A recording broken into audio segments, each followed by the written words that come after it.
Political পরিচয়। আমার নাম মোহাম্মদ সালাউদ্দিন, 34 নম্বর পাতাকাটা ওয়ার্ড বিএনপির সদস্য সচিব। জি। বিগত 17 বছর প্রথমে ছিলাম পাতাকাটা ওয়ার্ড যুব দলের সভাপতি ছিলাম, তারপরে কোতোয়ালি থানা যুব দলের যুগ্ম আহ্বায়ক ছিলাম। কাজী বেলাল ভাই মহানগর যুব দলের প্রেসিডেন্ট ছিল, দীপ্তি ভাই সেক্রেটারি ছিল। ওই আমলে আমি কোতোয়ালি থানা যুব দলের যুগ্ম আহ্বায়ক ছিলাম। তারপর এই দীপ্তি ভাই সভাপতি মহানগর যুব দলের সাধারণ সম্পাদক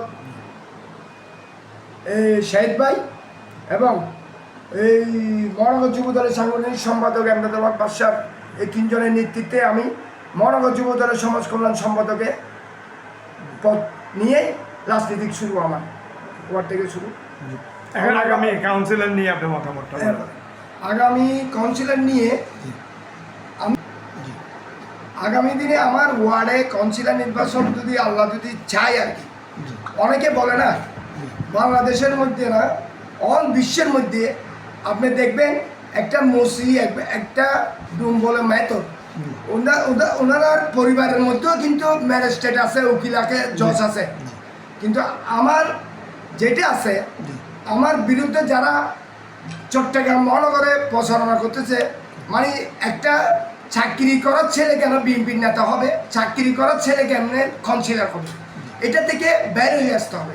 এটা বের হয়ে আসা মানে কি, একটা চাকরি ছেলে কাউন্সিলর কে করবে? আল্লাহ আর জনগণ, এলাকাবাসীর দোয়া, জনগণের দোয়া এবং আল্লাহ যদি আমাকে চাই, একটা চাকরি করার ছেলে কাউন্সিলর আল্লাহ করতে পারবে। সেজন্য আমি এলাকার অসহায় গরিব দুঃখীর মাঝে যেগুলো আমি অতীত করে আসছি, মৃত্যুর জন্ম বিয়ে, এই তিনটাই আমি যখনই বলুক না কেন, রাতের 3টা 2টা 4টা আমি এলাকার সেবার জন্য নিয়োজিত থাকি। আমি চাই পাতারকাটাকে ভবিষ্যতে আমাকে যদি আল্লাহ কাউন্সিলর বানায়, এলাকাবাসীর দোয়া যদি আমি হই, আমি প্রথমে এলাকার প্রথম হচ্ছে মাদক এবং চাঁদাবাজ, এফটিসি, এগুলোকে টোটালি আমার এলাকায় থাকবে না। আমার এলাকাটা হবে একটি আদর্শ ও মডেল হিসেবে এলাকা পরিণত করব। তারপর মনে করেন আমার এলাকাতে যদি আমি কাউন্সিলর নির্বাচিত হই, আমার এলাকাতে একটা বৃদ্ধাশ্রম, আমি অনেক সময় দেখেছি, আমি অনেক ঘরে গিয়েছি, দেখতেছি যে অনেক ছেলে মেয়ে মা বাবাকে খাবার দিচ্ছে না, নির্যাতন করতেছে, ব্যয় করতেছে। সেজন্য আমার এলাকার বিশেষ করে একটি আশ্রম কেন্দ্র প্রয়োজন হয়ে দাঁড়িয়েছে। ওটা আমি আমার বাংলাদেশের প্রধানমন্ত্রী এবং বাংলাদেশের বিএনপির চেয়ারম্যান, আমাদের আগামী দিনের ভবিষ্যৎ এবং জনাব তারেক রহমানের কাছে আমার অনুরোধ থাকবে আমার আশ্রম কেন্দ্র করে দেওয়ার জন্য। এবং আমাদের চট্টগ্রাম মহানগর, আমার অভিভাবক চট্টগ্রাম মহানগর বিএনপির সাবেক সভাপতি, সাবেক আহ্বায়ক, চট্টগ্রাম মহানগর সিটি কর্পোরেশনের মাননীয় মেয়র ডাক্তার শাহজাদ ভাই আমাকে অনেক সহযোগিতা করেছে, ওনার অবদান আছে।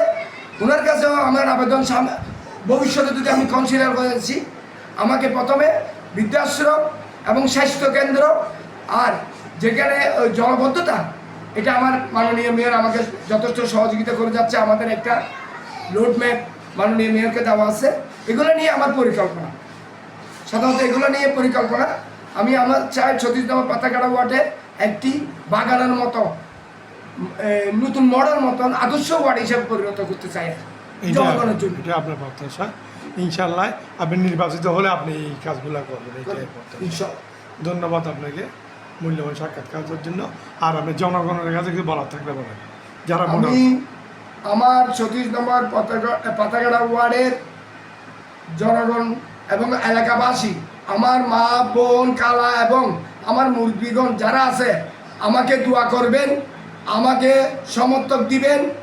আপনারা আমাকে একবার সুযোগ দেন, আমি আপনাদের সুখে দুঃখে যে কোনো সময়, রাতের 1টা 2টা 3টা যে কোনো সময় আমাকে পাবেন। আমাকে একটি সুযোগ দেন আপনাকে সেবা করার জন্য, আপনাদের কাজ করার জন্য, এলাকাকে সুন্দর করার জন্য। অতীতে 17 বছর এলাকাকে নাজুকভাবে লেগেছে, কে কে করেছে আমি এটা বলবো না। আমাকে একটা সুযোগ দেন, নিজের ছেলে হইও নিজের ভাই হইও ভাই ভাই মনে করে আমাকে একটি সুযোগ দেন আপনাদের সেবা করার জন্য। এই পাতারগাড়া ওয়ার্ড একটি মাদক থেকে এবং পরিষ্কার পরিচ্ছন্ন জলাবদ্ধ থেকে আর অসহায় মা বোনদের জন্য এবং এই যারা স্বাস্থ্যকেন্দ্র